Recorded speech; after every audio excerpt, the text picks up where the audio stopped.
Olá, tudo bom?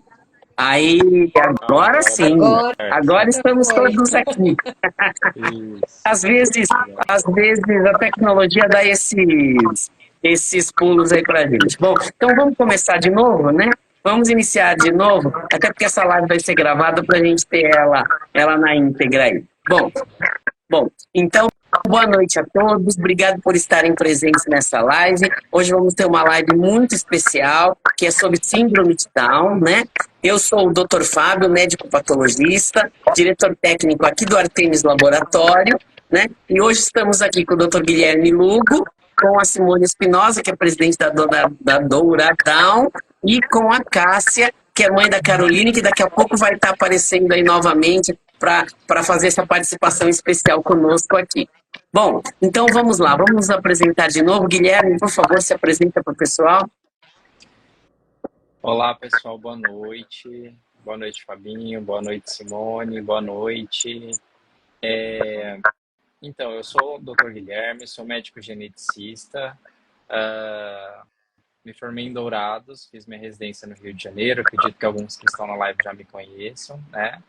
E recentemente eu estou retornando para Dourados para iniciar os atendimentos aí na região e fiquei muito feliz com o convite em poder participar dessa live aqui hoje com o pessoal para a gente poder falar um pouquinho mais sobre todas as questões sociais, questões biológicas, questões médicas que envolvem, né, a saúde dos pacientes com síndrome de Down. Legal. Né? E, além disso, ele foi meu aluno na faculdade também, tá? Bom, Simone, por favor, se apresenta aí, por favor. Eu sou Simone Espinosa, eu sou fonoaudióloga de formação, mas eu estou representando a nossa associação, onde eu sou presidente, que se chama Douradown. É uma associação aqui de Dourados, Mato Grosso do Sul, que ela tem o intuito de acolher as famílias que recebem o diagnóstico, orientando de forma correta. E nós estamos começando também a fazer alguns atendimentos gratuitos para as pessoas que não conseguem esse atendimento no Sistema Único de Saúde ou porque eles não conseguem no próprio convênio. Então, nós estamos fazendo esses atendimentos também. Legal. Cássia, por favor, se apresenta para nós aí, por favor. Boa noite, eu sou Cássia Dangui, sou mãe da Carolina, que tem síndrome de Down. Ok, bom, então vamos começar aqui, né? Guilherme, por favor, fala um pouquinho o que é a síndrome de Down, né? O que é essa síndrome, por favor? Então, assim, quando a gente fala de síndrome de Down, eu gosto de primeiro explicar do que se trata, o que significa esse conceito de síndrome, né? E para quem não sabe, a síndrome é uma terminologia que a gente usa na medicina que significa um conjunto de sinais e sintomas. Ou seja, todos aqueles pacientes que apresentam sinais, sintomas e características semelhantes, eles podem receber o diagnóstico sindrômico de uma determinada condição. E no caso da síndrome de Down, hoje a gente já sabe que ela é uma condição genética, né? Determinada geneticamente. E uma coisa interessante que a gente tem para falar sobre isso é que, ainda que seja uma condição genética e que na maioria das pessoas eles tenham a mesma alteração, os pacientes são diferentes entre si, tá? Então, assim como as crianças que não têm síndrome de Down são diferentes entre si, crianças com síndrome de Down também são diferentes entre si. Então, eu vi o que a Simone falou anteriormente na nossa live, que a gente não pode taxar as pessoas, os pacientes, né, com determinadas características, porque pode ser que ele tenha, pode ser que ele não tenha, né? Mas falando assim da parte genética, então o que seria, qual é a alteração genética que a gente encontra? É o que a gente chama tecnicamente de trissomia do cromossomo 21. Nós da espécie humana temos um total de 46 cromossomos.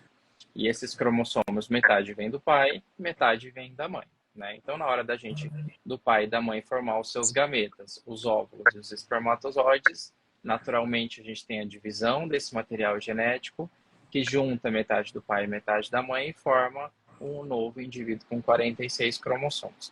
O que acontece é que, às vezes, por alguma falha desse processo, e essa falha pode ser de diversas maneiras, ocorre um desvio ali, um cromossomo 21, desculpa, extra. E aí, naturalmente, isso caracteriza a síndrome de Down, tá?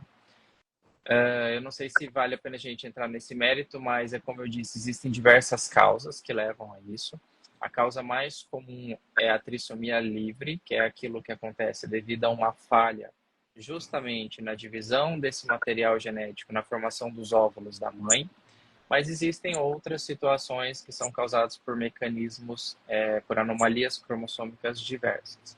É por isso que é tão importante, quando a gente faz o diagnóstico da síndrome de Down, mesmo que seja clinicamente, confirmar esse diagnóstico com o exame genético, né, com o exame citogenético que a gente conhece por cariótipo, para a gente justamente saber qual é o tipo da alteração genética que envolve aquela criança e, a partir daí, a gente poder alinhar a questão do tratamento, do acompanhamento e do aconselhamento genético da família.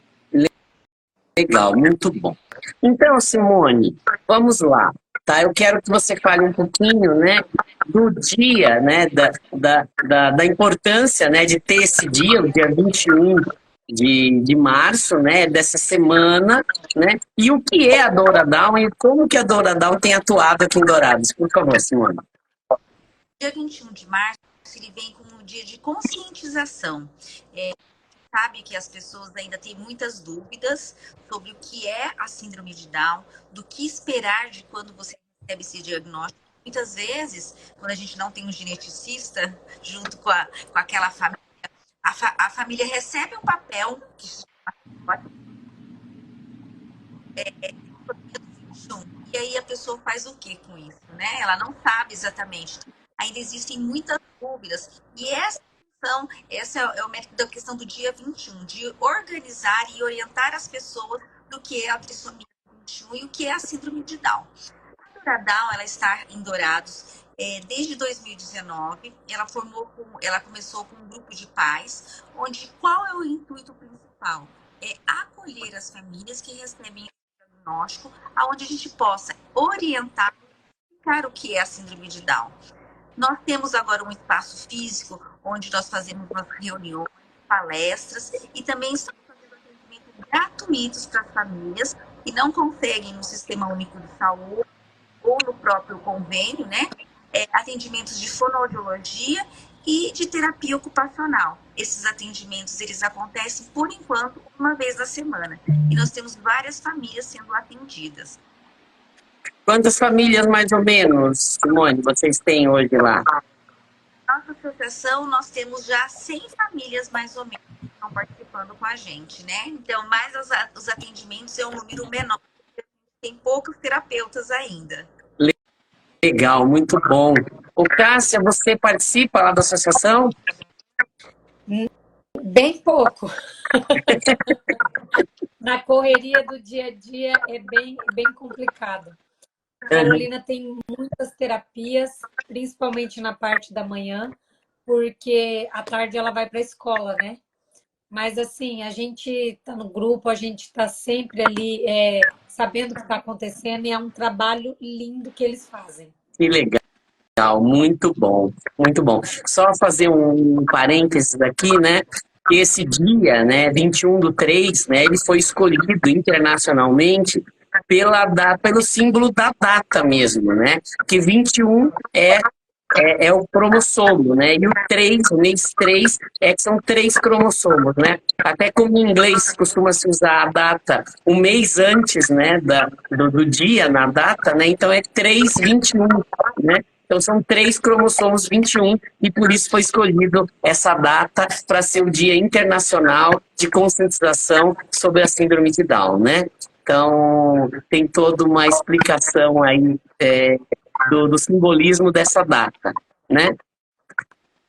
Bom, Guilherme, vamos falar um pouquinho, então, né, das causas da síndrome de Down, né? Eu acho que é importante a gente tentar falar, a gente sabe que não tem uma causa muito específica, mas é o que agonia muitas mães e muitas pessoas que estão grávidas, né? O que pode, né, levar ou facilitar ou ter uma tendência maior a eu ter um filho que possa ter síndrome de Down? Então, quando a gente fala de fatores de risco, em geral, a gente essas falhas, como eu disse, a principal causa genética da síndrome de Down é a trissomia livre, né? Que é aquele cromossomo que fica sobrando ali, aquele cromossomo 21 que fica sobrando, que a gente consegue ver no laudo do cariótipo.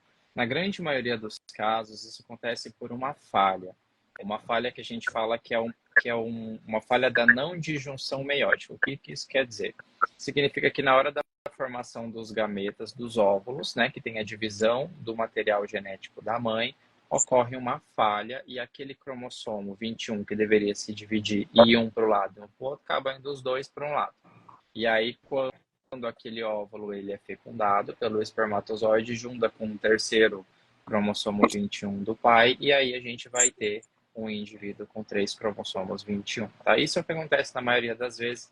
Não existe uma causa para isso, né? Não existe nada que a gente possa diferenciar. O que a gente sabe é que existem alguns fatores de risco. E qual que é o principal fator de risco que leva a essa não disjunção meiótica, essa não divisão dos cromossomos na gametogênese feminina? É a idade materna avançada. Por isso que essa é uma preocupação que a gente tem nas nossas consultas com relação à idade das mães. Porque, assim, 35 anos para uma mulher não é uma idade avançada, mas para os óvulos já começa a ser. Então, a gente considera que mulheres acima de 35 anos já são mulheres em idade avançada e já são mulheres que entram para uma estatística de risco maior para que aconteça esse tipo de evento. E interessante é que isso não é só com o cromossomo 21, isso pode acontecer com qualquer um dos cromossomos. A grande questão, mas por que a gente tem tantos casos de síndrome de Down, né, que é a síndrome genética mais comum, mais conhecida, e a gente não tem a trissomia dos outros cromossomos?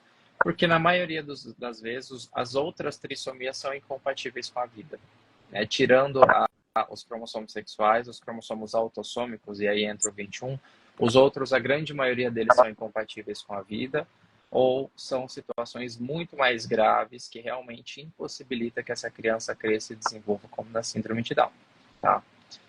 Então, é isso que acontece.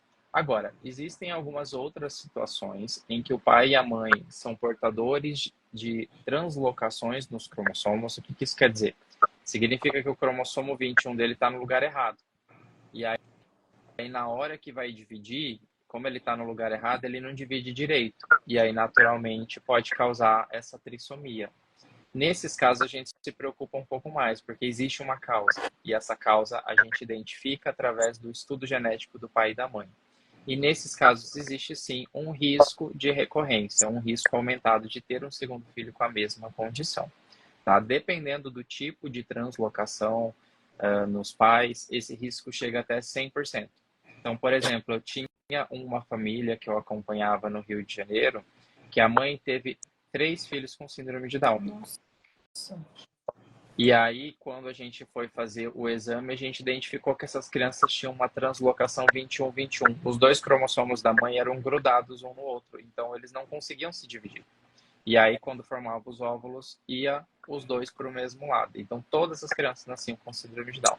E se ela tiver mais filhos, todos os filhos dela vão ter síndrome de Down, entendeu? Então, o aconselhamento genético, nesse caso, é super importante, porque faz toda a diferença para essa família. Então, doutor, a família que tem uma criança com síndrome de Down, o ideal seria fazer um acompanhamento genético depois desse parto? Depois desse... Então, isso é fundamental, Simone, e eu vou te explicar o motivo.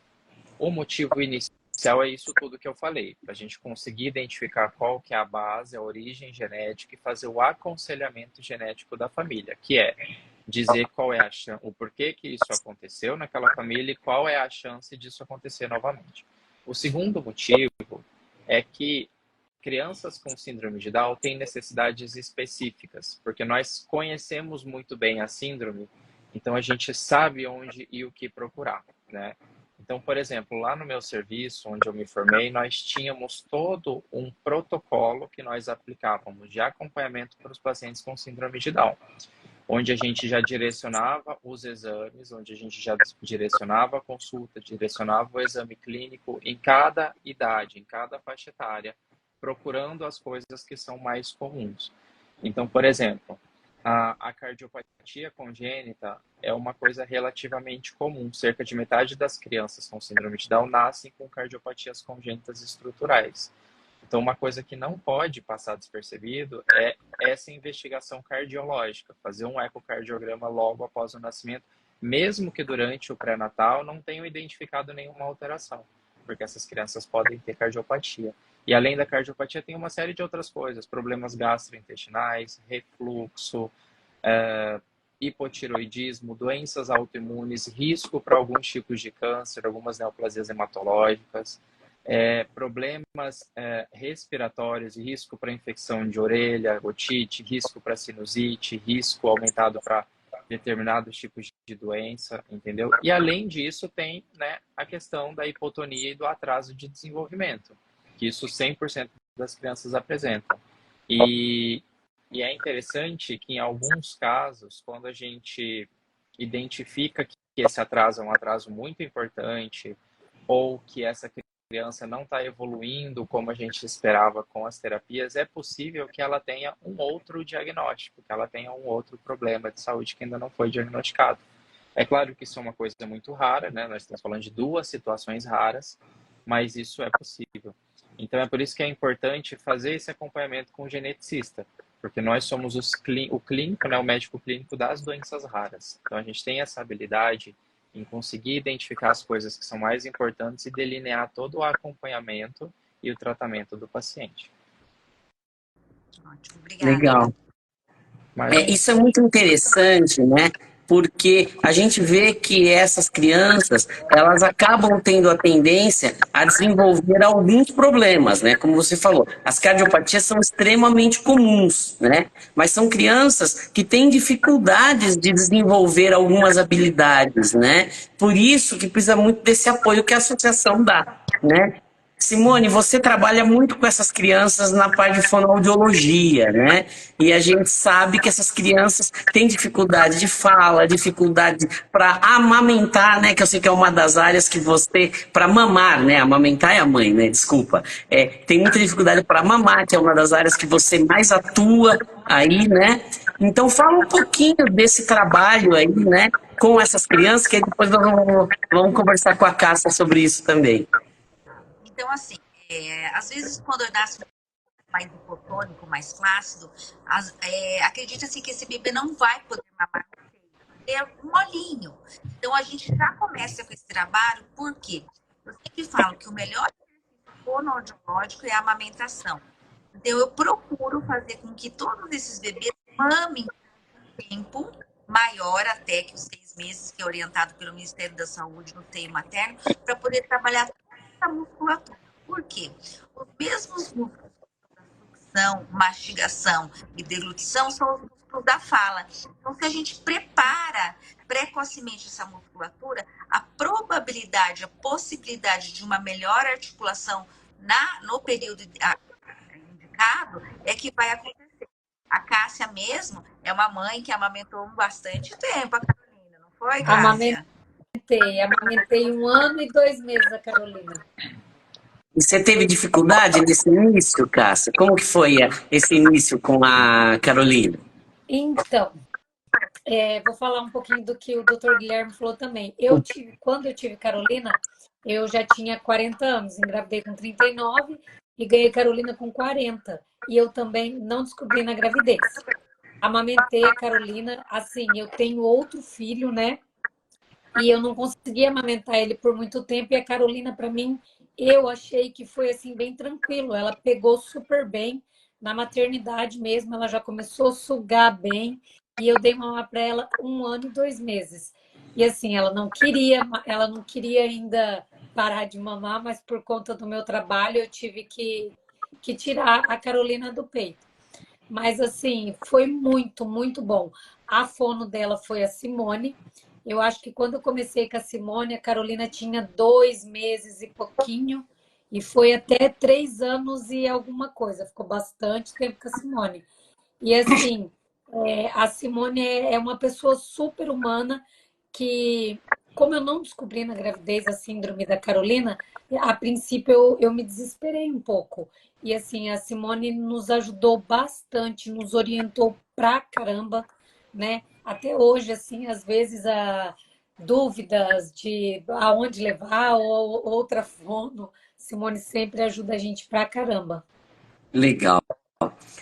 Deixa eu dar um recadinho aqui antes da gente continuar, tá? Pessoal, ó, tem muita gente entrando agora. Às vezes vai ter gente que vai ter que sair da live. Essa live está sendo gravada. Terminando aqui, ela já vai estar disponível no Instagram do Artemis. E amanhã essa live sobe para o canal do YouTube do Artemis, que eu falo aí, doutor. Vai estar disponível aí para vocês estarem assistindo quantas vezes vocês quiserem, tá? E uma coisa muito importante, por favor, mandem perguntas, tá? O chat aqui está aberto, então quem tiver dúvida, quiser fazer algum comentário, alguma coisa, pode estar falando com a gente. Aí eu já vou fazer 2 comentários aqui, ó. A Tuane Lemos, ela comentou aqui que ela engravidou com 15 anos e teve uma criança com síndrome de Down e depois ela teve 2 filhos normais. Então, eu já queria puxar ela, apesar de não ter feito exatamente uma pergunta, mas assim, eu levar isso para o doutor Guilherme. E gravidez muito cedo tem alguma relação genética, Guilherme? Não. Na verdade, eu tinha visto o comentário dela, eu estava me segurando aqui para explicar sobre isso. É assim, quando a gente fala de idade da mãe, a idade materna acima dos 35 anos não é um fator essencial, primordial para que aconteça, para que a criança nasça com síndrome de Down. Isso pode acontecer em qualquer mãe com qualquer idade, tá? Jovem, de meia idade, mais velha, não existe essa relação. O que a gente sabe é que, estatisticamente, a gente observa que mulheres com mais de 35 anos têm um risco maior em relação àquelas mulheres com menos de 35 anos a ter filhos com síndrome de Down. Tá? E é interessante que, conforme o tempo passa, esse risco vai aumentando gradativamente. Então, com 35 anos, o risco é 1, com 36 aumenta um pouquinho, com 37 aumenta mais um pouquinho, com 38, 39, 40, ele vai aumentando. Tá?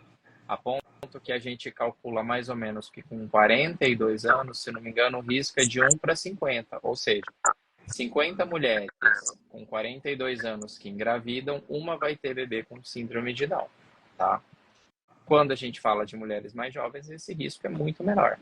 É de 1 para 500, 1 para 300, se eu não me engano.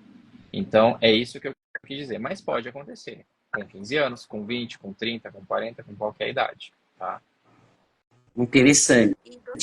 Outro comentário aqui foi a Sandra, 2023, que ela comentou que a Joana, que é a filha dela, demorou 45 dias para conseguir mamar no peito, né? Então, a Simone acho que podia comentar isso um pouquinho, né? A Joana foi minha paciente de UTI neonatal, né? Lá do evangélico. Era uma bebê que até a gente achou que ela fosse ter que evoluir para uma gastrostomia, porque realmente ela tinha muita dificuldade, né? Era bem hipotônica, mas depois de 45 dias conseguiu que ela fosse para casa de alta, mamando exclusivamente no seio, né? Com o cariótipo já em mãos, e ela está agora sendo orientada pelas equipes do município dela, e com certeza já deve estar fazendo todas as terapias que são necessárias. Legal, ótimo. Ó, aí tem mais um comentário aqui da Vandinha Stout. Ela falando aqui, a maioria dos meus alunos com síndrome de Down, a maioria foram mães com menos de 25 anos. E diz que até a Kétia, que é essa filha da Tawane, foi minha aluna, né? Então, é realmente, mas não tem nenhuma questão genética envolvida nisso, né? Bem interessante, tá? Aqui, outra pergunta aqui, ó, Guilherme, ó. A Sandra Rocha. Só mulher com mais idade ou a idade do pai também tem a ver? Então, nesse caso, né, quando a gente fala de anormalidades cromossômicas, é a idade da mãe que importa. Mas existem outras situações na genética que a idade paterna avançada oferecem risco aumentado para algumas condições genéticas, tá? Só fazendo um parênteses, quando a gente fala de autismo, a idade paterna avançada é um fator de risco. E aí já não é tanto a idade da mãe. E existem algumas outras doenças, algumas outras síndromes que estão associadas à idade do pai. Mas a síndrome de Down, por trissomia livre, não. Eu vou até fazer um parênteses aqui, né? Até para a gente fazer uma explicaçãozinha que pode facilitar o entendimento do pessoal, é que é o seguinte, né? O homem e a mulher, né, eles têm uma diferença muito grande na produção dos gametas, né? Que são as células que vão dar origem ao ser, né? Os espermatozoides e os óvulos, né? Enquanto as mulheres, elas produzem todos os seus óvulos lá na vida embrionária, né? Então, quer dizer assim, uma mulher de 35 anos ou de 40 anos, os seus óvulos têm 40 anos, né? E durante esses 35, 40 anos, eles estão expostos a todos e qualquer agente ambiental que nós estamos expostos, né? Diferentemente do homem. O homem não, ele está produzindo espermatozoide diariamente, né? Então o espermatozoide do homem, ele não tem a idade do homem, né? Ele está sendo produzido naquele momento. Então isso tem uma diferença muito importante, né? Isso a gente sempre explicava nas aulas lá na universidade, né? Mas se o Guilherme, que é muito mais autoridade que eu, quiser fazer uma complementação, por favor. Não, é justamente isso. Inclusive, é isso que causa essa diferença quando a gente fala dessas condições, né? Pelo fato do homem produzir milhões de espermatozoides, um número muito, muito mais volumoso do que os óvulos, e isso acontecer com uma velocidade muito rápida, isso aumenta o risco de haver falha genética, de haver mutações genéticas nos genes e causar doenças que são chamadas de doenças monogênicas. Um exemplo, talvez, que algumas pessoas conheçam é a acondroplasia, que é o tipo mais comum de nanismo, né? A acondroplasia, ela está diretamente relacionada, existe uma associação com a idade do pai, tem um risco associado. Existem outras doenças também, como a neurofibromatose, e acontece justamente por isso. Como tem essa produção muito aumentada de espermatozoides ao longo da vida, a chance de ter uma falha ali na hora de dividir o material genético e acontecer uma mutação num gene específico é muito maior. Diferente da mulher, né? Como os óvulos já estão todos formados, é num número muito menor e eles estão lá quietinhos, só esperando o momento da ovulação, é muito difícil você ter um defeito num gene específico. Mas aí quando a gente fala de um cromossomo, que é uma estrutura muito maior, aí pode acontecer. Legal. Doutor Guilherme, vou fazer uma pergunta. Por Eu favor. tenho, em caso de gêmeos, eu tenho uma amiga que ela tem gêmeos e é um casal. O menino tem síndrome de Down e a menina não. Então, nesse caso, como eles são gêmeos não idênticos, eles não carregam o mesmo material. O que acontece nesse caso é que são dois óvulos diferentes, que são fecundados por espermatozoides diferentes, mas que tudo isso acontece ao mesmo tempo ou em um período muito próximo, e aí aquela mãe ela gera duas crianças ao mesmo tempo. Tá? Então, geneticamente, essas crianças são diferentes. E isso pode acontecer, e o fato de uma ter síndrome de Down e a outra não tem relação. É como se fossem duas gestações que poderiam ser em momentos diferentes, mas que acontecem ao mesmo tempo. Tá?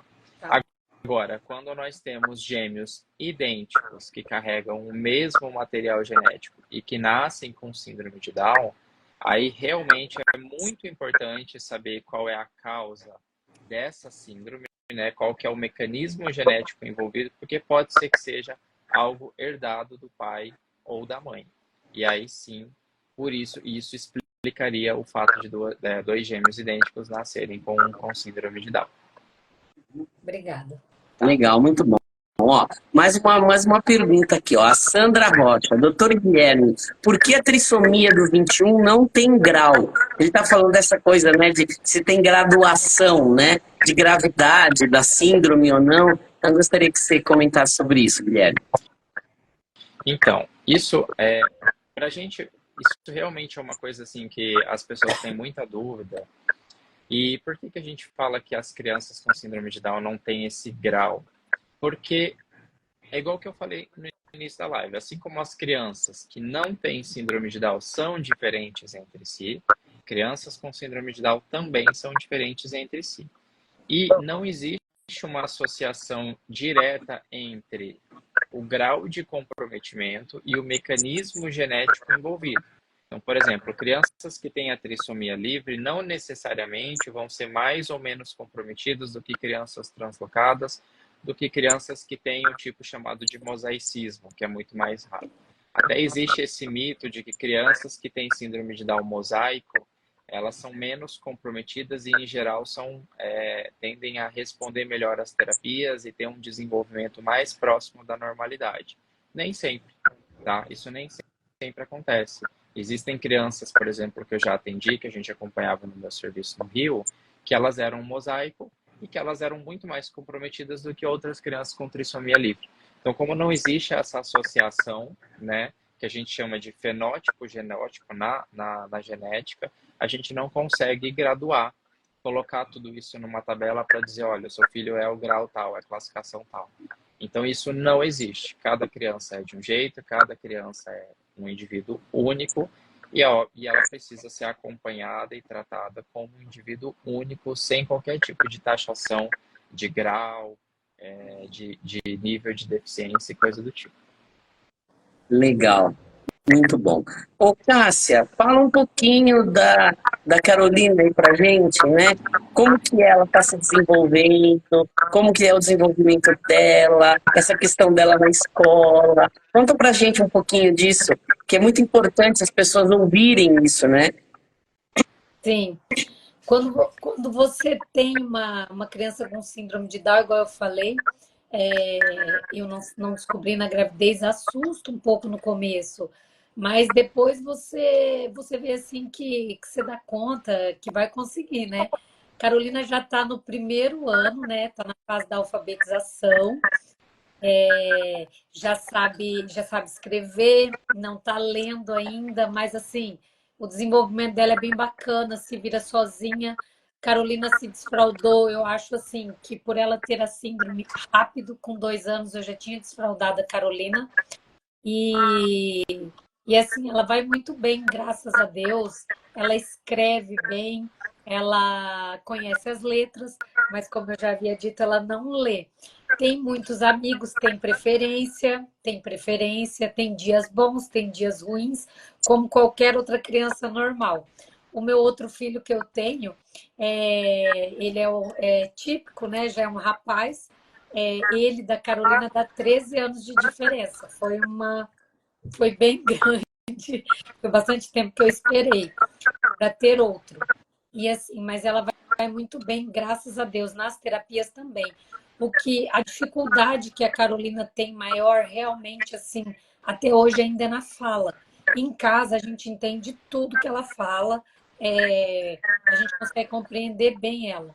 Na escola também, mas eu vejo assim que quando a gente sai, vai para outros lugares, que ela conversa com outras pessoas que ela não convive tanto, é difícil as pessoas entenderem o que ela fala, sabe?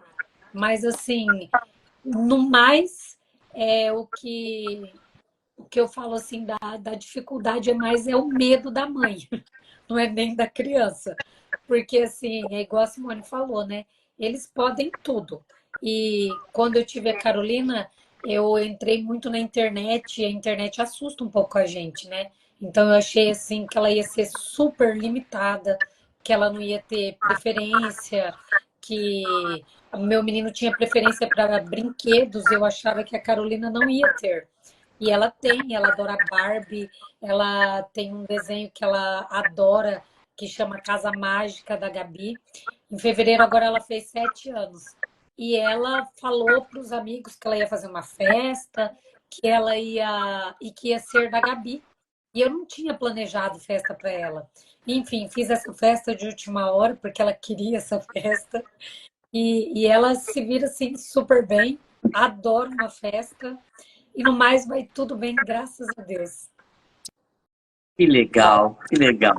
Ô, Simone, você convive com centenas de crianças, né, com síndrome de Down lá na associação, né?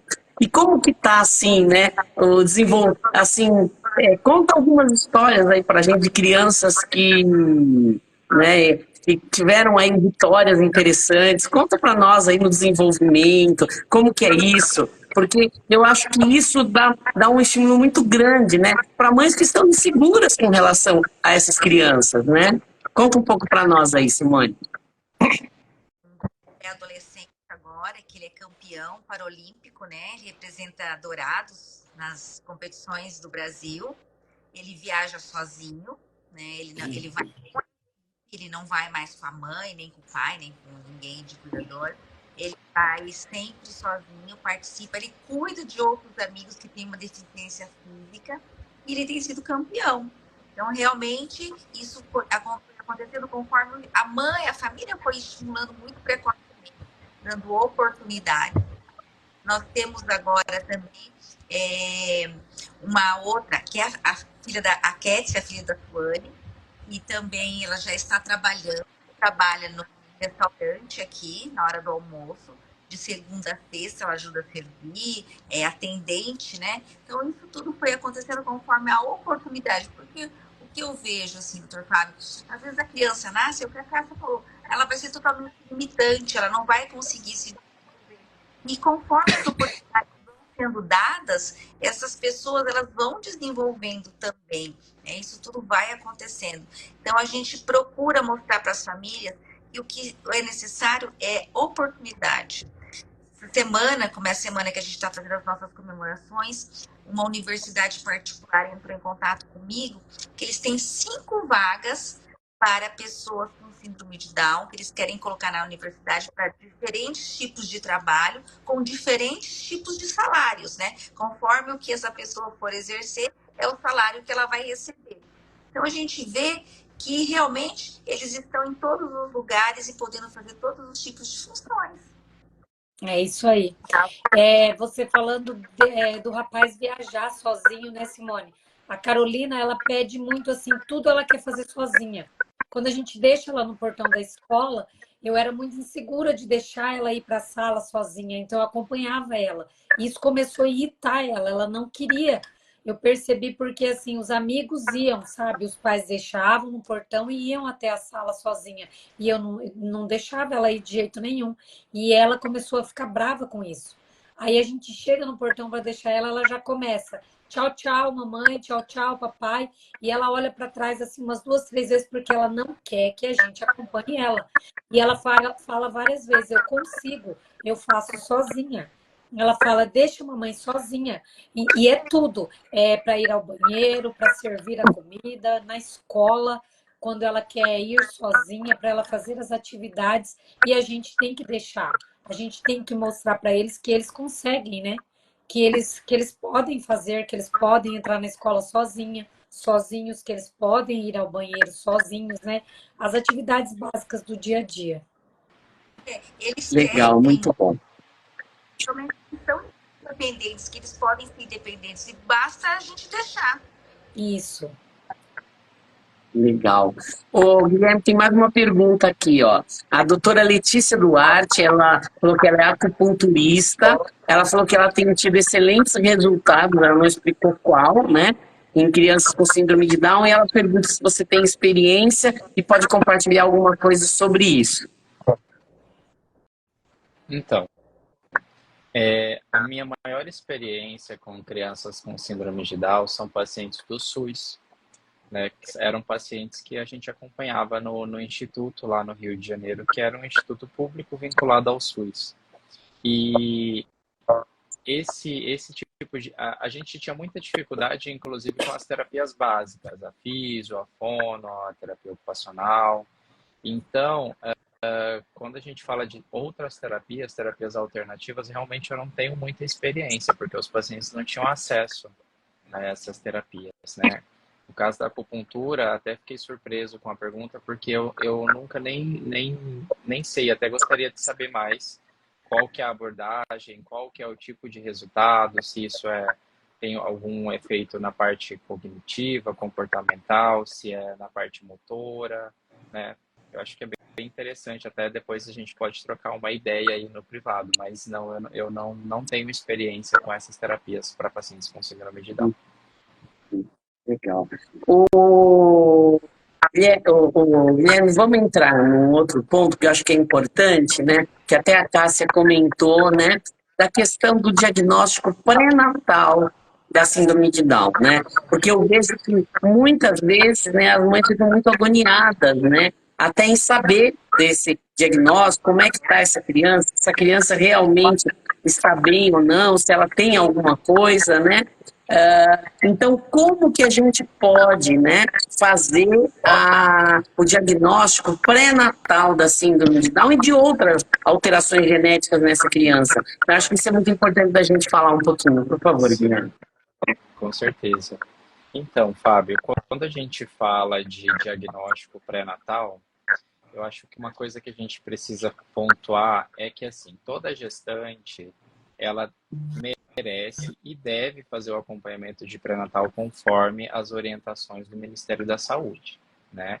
E como todo acompanhamento, existe uma série de passos e uma série de exames que a gente oferece em momentos específicos. Então, o primeiro exame que a gente faz como triagem é o primeiro ultrassom morfológico com 13, que é feito entre 12 e 13 semanas de idade gestacional. Esse ultrassom, ele tem a capacidade de identificar sinais indiretos que sugerem a possibilidade de uma síndrome, tá? Dentre elas, a síndrome de Down. Então, são sinais que a gente costuma avaliar: a translucência nucal, a presença do osso nasal, o ducto venoso, né, e algumas outras questões que, quando a gente vê alterações, surge a dúvida: opa, será que essa criança tem uma síndrome? E aí, uma vez que surge essa dúvida, a gente precisa lançar mão de outros exames, que são exames específicos, para fazer essa confirmação ou descartar esse diagnóstico, né? E aí já são outros exames que não fazem parte do pré-natal, que é o estudo do cariótipo fetal, que pode ser feito em diferentes momentos da gestação. Então, isso é o que a gente tem feito já há algum tempo, né? Agora, mais recentemente, surgiu um exame, que é o NIPT, que do inglês ele significa triagem neonatal não invasiva, que é um exame que a gente consegue fazer através do sangue periférico da mãe, ou seja, a gente faz uma coleta de sangue da mãe em torno ali de 10 a 11 semanas, e através do sangue da mãe a gente consegue extrair uma parcela de DNA fetal que fica circulando no sangue materno e fazer um estudo genético para a gente identificar se aquela criança pode ter algum tipo de trissomia ou anomalia cromossômica, tá? Então, hoje, isso é o que a gente tem de disponível no mercado e é o teste mais precoce que a gente consegue fazer nesses casos. A única grande questão é que esse exame ele ainda é um exame que é só disponível no privado, né? Ele tem um custo um pouco elevado, mas ele é possível. Então, assim, você me pergunta: todo mundo tem que fazer esse exame? Não, não é todo mundo que precisa. A gente tem uma determinação, um consenso de que as mulheres que mais podem se beneficiar desses exames são as mulheres com idade materna avançada que têm o fator de risco que eu expliquei para vocês anteriormente. Então, nesses casos, sim, é super importante fazer. Ah, mas eu tenho 20 anos e quero fazer. Não tem problema nenhum. Você vai no laboratório, vai comprar o exame, vai fazer a coleta e vai vir um resultado. Se esse resultado vier com suspeita de síndrome de Down, a gente vai precisar confirmar esse diagnóstico com outros exames mais específicos, e aí entra a necessidade de fazer o cariótipo fetal. E esse cariótipo fetal, como eu disse, ele é feito, depende do momento da gestação. Se a gente fizer um pouco mais cedo, até 16 semanas, a gente faz biópsia de vilo, né, que você coloca uma agulha bem fininha na barriga e faz uma biópsia do vilo, tira um pedacinho de vilo e faz análise. Se for um pouco mais tarde, a gente colhe líquido amniótico, né, do bebê. Se for mais tarde, a gente tem que fazer a cordocentese, que é a coleta direto do sangue do bebê, que é feito durante a gestação. Mas é possível de fazer e é possível a gente confirmar esse diagnóstico ainda durante a gestação. E por que é importante a gente fazer esse diagnóstico durante a gestação? Porque sabendo desse diagnóstico, a gente já consegue preparar essa família, a gente já consegue preparar todo o terreno, a gente já consegue preparar essa família psicologicamente, até estruturalmente, para receber essa criança. Para a gente, desde quando ela nascer, a gente já começar o acompanhamento necessário, já começar as terapias, começar tudo que for necessário para poder ter bons resultados com esse tratamento e também para tranquilizar a família em relação às expectativas após o nascimento do bebê. É interessante isso, importante, né? E dizer que a gente aqui no Artemis estamos fazendo esses exames, tá? Até um tempo atrás as pessoas tinham dificuldade de conseguir fazer esses exames aqui em Dourados, né? Esses exames não são feitos em Dourados, tá? Nós não temos a tecnologia para realizar o exame aqui, mas a gente consegue fazer a coleta adequada para enviar para laboratórios de São Paulo, onde são feitos os exames genéticos. Tá? Mas há um tempo atrás, até essa coleta aqui era difícil de ser feito, tá?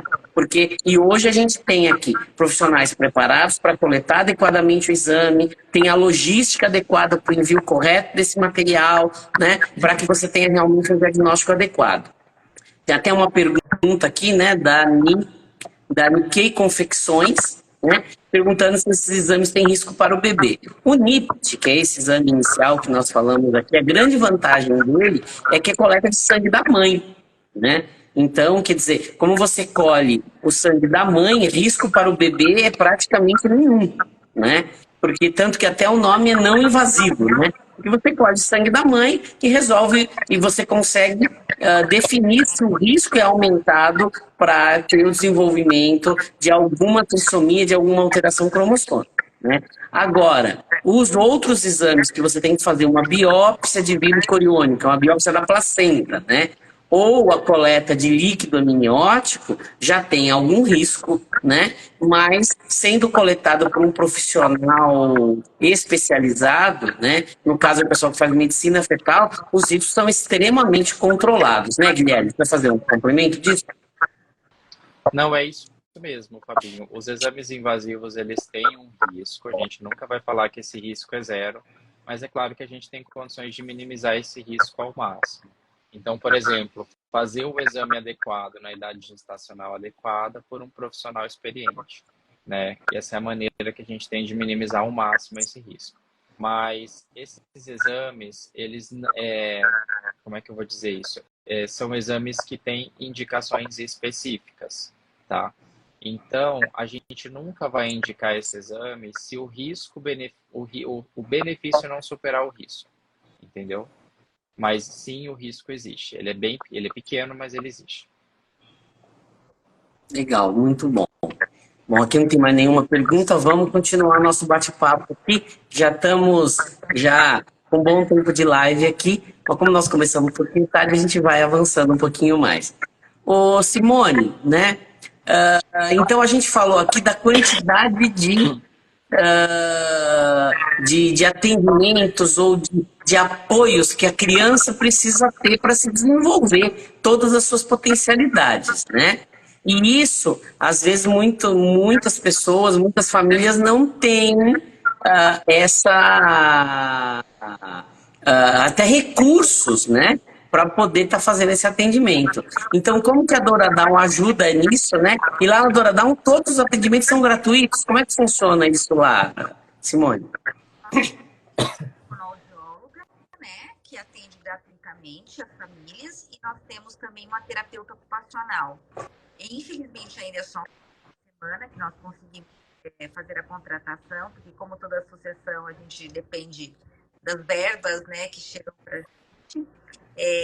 Mas o intuito é para que o ano de 2025, o próximo ano, a gente consiga fisioterapia para todos os dias, fazer um convênio com a universidade, que tem o curso de fisioterapia aqui em Dourados, para que a gente possa atender.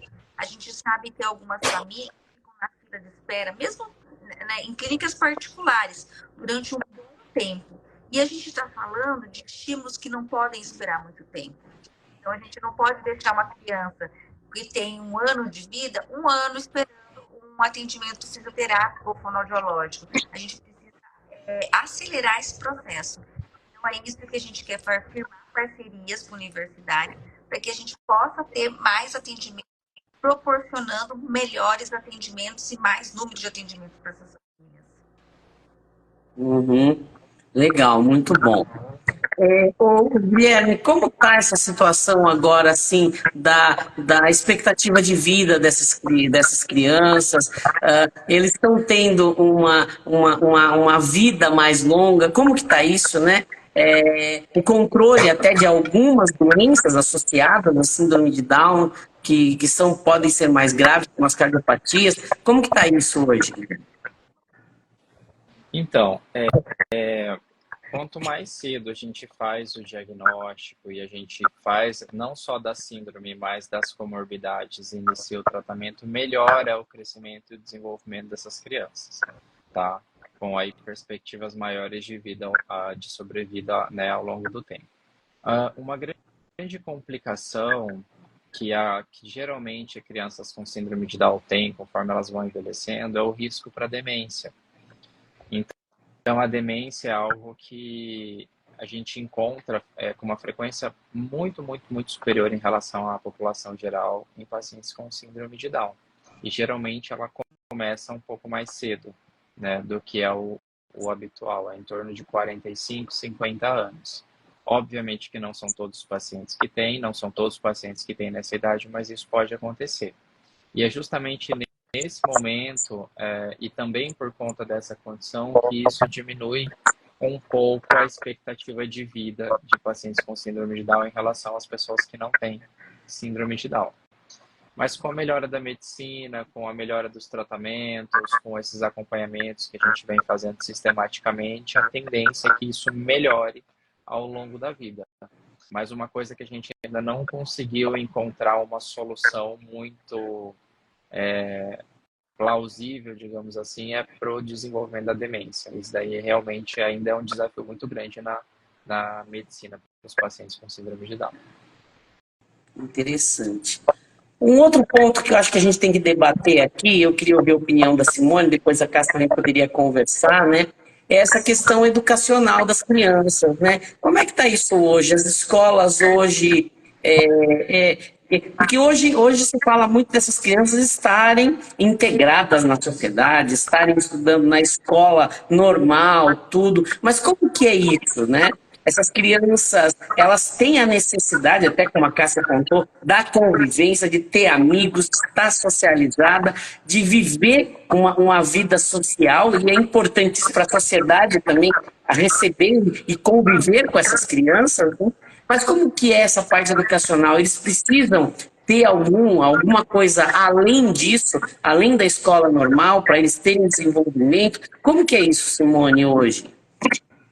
Às vezes, algumas crianças elas precisam de atividades adaptadas, né? Na verdade, um facilitador para que o seja mais fácil de desenvolver. Por exemplo, a Cássia falou que a Carolina está com uma dificuldade ainda, ela não consegue fazer a leitura. Então, uma professora apoio pode facilitar essas questões. O que acontece aqui no nosso município? As escolas públicas, elas oferecem professoras apoio, né? Isso é uma lei, é um direito da pessoa com síndrome de Down, só que a gente sabe que também nem sempre isso acontece. Ou então, nós temos uma professora apoio que atende 3 alunos. Um com uma deficiência motora, uma cadeira de rodas, por exemplo, uma criança TEA nível 3 e uma com síndrome de Down. Então, eles têm necessidades diferentes para fazer o aprendizado. Então, às vezes, ela não consegue dar toda a assistência para eles. Já na rede particular, elas não têm, né, a Cássia me corrige, né, de professor apoio, a não ser que a família pague uma professora apoio. Eles têm a professora titular e as professoras, esqueci o nome que eles falam, mas é umas professoras auxiliares de sala de aula. Então, uma sala que tem 15 alunos de 5 anos, eles estão, né, naquela questão do desenvolvimento a 1000 por hora, 2 pessoas é muito pouco. Então, a criança que precisa uma atividade um pouco mais adaptada, às vezes ele não consegue bem assistido. que você vive isso, Cássia, com a Carolina? Então, o que a Simone falou é isso mesmo. Carolina estuda numa escola particular, porém, tem a professora e a auxiliar da sala, né? Ela não tem uma professora de apoio para ela, né? Vamos por assim, uma só para ela. E eu acho que seria interessante, porque a gente tem que ter consciência que eles, como que eu vou falar assim para eu ser entendida? Eles demoram um pouco mais, né? A criança com síndrome de Down, ela tem que ter uma atenção melhor. Uma atenção especial, né? Isso. A Carolina hoje, ela tem a psicopedagoga dela, ela faz 3 vezes na semana, e daí tem todo o apoio em casa, eu, pai, avó, e assim, só que eu acho que teria que ter essa professora. E eu acho que as escolas elas têm que ser mais bem preparadas, porque tanto a pública quanto a particular. Já aconteceu de eu tentar matricular a Carolina numa escola, ter vaga. Quando eu contei que ela tinha síndrome de Down, a vaga não existia mais. Sabe assim? Parece assim que tudo para os filhos da gente eles dificultam mais, né? Parece que é mais difícil. E eu acho assim, se a gente se eles têm que conviver com outras crianças, se eles têm que estar numa escola regular, eles têm que ter esse apoio, eles precisam desse apoio. E realmente é como a Simone falou. Quando a Carolina começou a estudar, eu preenchi vários papéis e esses papéis falavam que ela ia ter uma professora de apoio. Mas com o tempo eu vi que a professora de apoio era auxiliar da sala. Então ela atendia a Carolina e mais uma criança autista. Então, assim, eu acho que mesmo que você se ofereça para pagar uma pessoa, né? Vamos por assim, o pai quer, o pai exige que tenha, né? Só que assim, eu acho que as escolas não aceitariam isso. Tem escola que não aceita isso. Eu tenho amigas minhas que os filhos estudam em escola pública e tem um professor de apoio, porém a reclamação é a mesma. Tá difícil para eles aprenderem. A pedagoga ensina mais, a psicopedagoga ensina mais do que, tipo assim, do que eles aprendem, né, na escola. Porque, como a Simone disse, uma sala com 15 alunos para 2 pessoas e toda criança precisa, né, de atenção.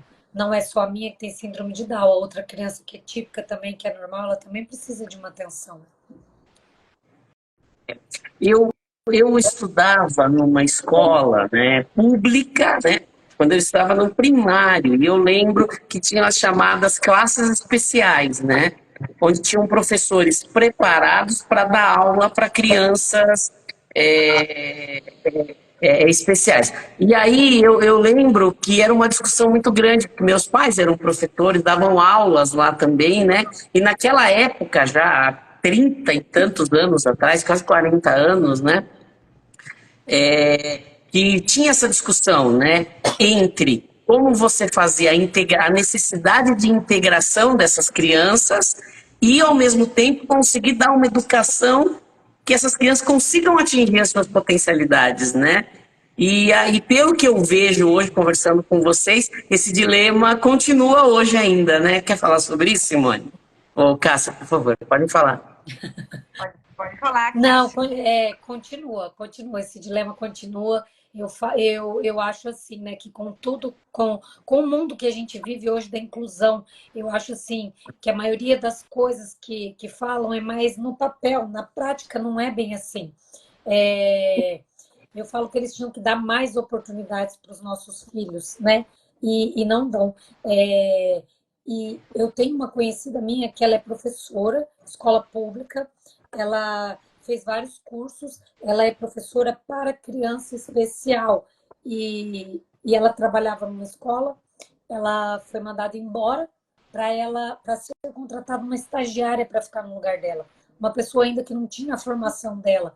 E a gente tem vários profissionais bons, sabe, que são especialistas, que podem ajudar os nossos filhos, mas o custo, né, para você bancar um professor para cuidar para cuidar de uma criança especial, para ensinar uma criança especial, é muito alto. Ele que tem, vamos por assim, igual ela, tem vários cursos, né? Ela é formada para isso.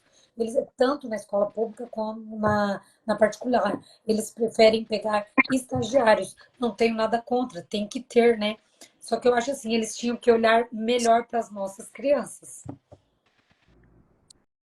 Simone? Infelizmente é isso que acaba acontecendo mesmo, né? A gente sabe que, eu vi aqui algumas comentários, né? É lei, a gente sabe que é lei, mas na verdade não é isso que acaba acontecendo.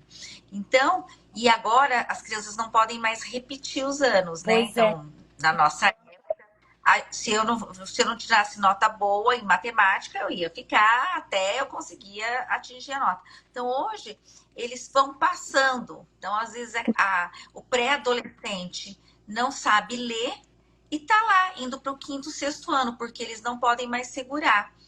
Então, vão passando, e ele vai chegar no 3º ano, no antigo 3º colegial, sem saber o básico. É isso aí. E isso também cria uma frustração, porque a gente vê que eles também querem, eles percebem que os amigos estão escrevendo, que os amigos estão fazendo leitura, a criança ela aprende por imitação, então ela também quer fazer o que os colegas fazem, né? Quer apresentar um trabalho lá na frente da sala de aula, e a gente vê que muitos não conseguem, por isso os professores apoios, né? Eles são necessários para o desenvolvimento.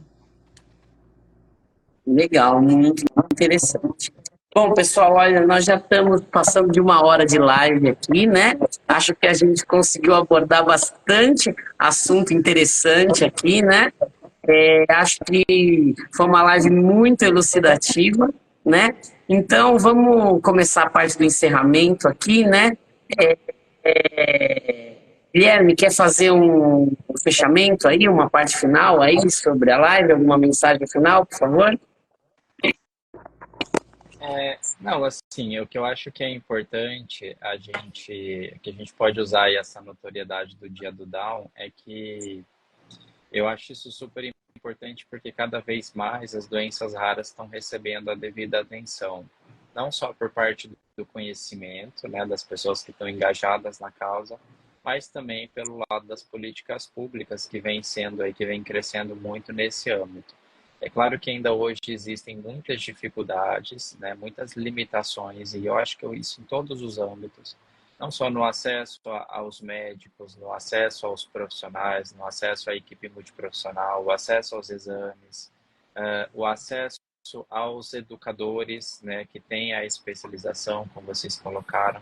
Então, assim, ainda é um grande desafio, mas com certeza hoje a gente está muito melhor do que a gente estava 10 anos atrás, e eu espero que daqui a 10 anos a gente esteja numa situação ainda muito melhor. Então é isso. Eu fiquei muito feliz pelo convite de participar, tá? Como alguns já sabem, Dourados é a minha cidade onde praticamente eu vivi a maior parte da minha vida, onde eu fiz faculdade, conheço aí todo o pessoal. Estou voltando para começar atendimentos agora, início de abril, com agendas abertas. As pessoas tiverem interesse podem me procurar. No meu Instagram tem o link do meu perfil profissional e lá tem o contato para agendamento. E é isso, precisando de alguma coisa, se ficar alguma dúvida, quiserem me procurar no privado e eu puder ajudar a esclarecer, eu estou à disposição. Ótimo. Simone, fala aí, passa o endereço, o contato da associação, quem precisar, quiser procurar, e também quem quiser doar, ajudar, como é que faz? Fala essa parte aí, por favor. Bom, primeiro eu quero agradecer, Fábio, o convite, porque eu acho que foi muito importante, muito legal. Você é sempre um apoiador das nossas causas, e isso é muito bacana, tá? Convido toda a sociedade a conhecer a Douradown. A Douradown fica na Avenida Indaiá, número 260, na avenida que vai para o Clube Indaiá, tá? Nós temos a nossa rede social que chama Douradown. Então, qualquer dúvida, é só nos mandar uma mensagem por lá, ou no meu Instagram pessoal, né, profissional, ou pelo Instagram da Douradown. E, claro, eu não posso deixar de falar que eu estou muito contente com a chegada desse novo médico em Dourados, porque um geneticista vai mudar muito, muito, muito Que bom. a vida de muitas famílias aqui. Como eu sou formada há bastante tempo, há mais de 30 anos, então a gente já penou muito para fechar diagnóstico, a gente já sofreu muito para que alguém olhasse para os nossos pacientes de uma forma especial, como ele merece ser visto, com um olhar clínico, um olhar genético, um olhar investigativo, para poder fazer a grande diferença na vida dessas pessoas. Então, eu não posso deixar de falar que eu estou muito feliz por isso. Doutor, venha, seja bem-vindo. Já vamos compartilhar o seu contato com várias famílias. Tá? Obrigado. E aí, eu estou muito feliz com tudo isso que está acontecendo. Obrigado. E como que a gente pode ajudar a associação?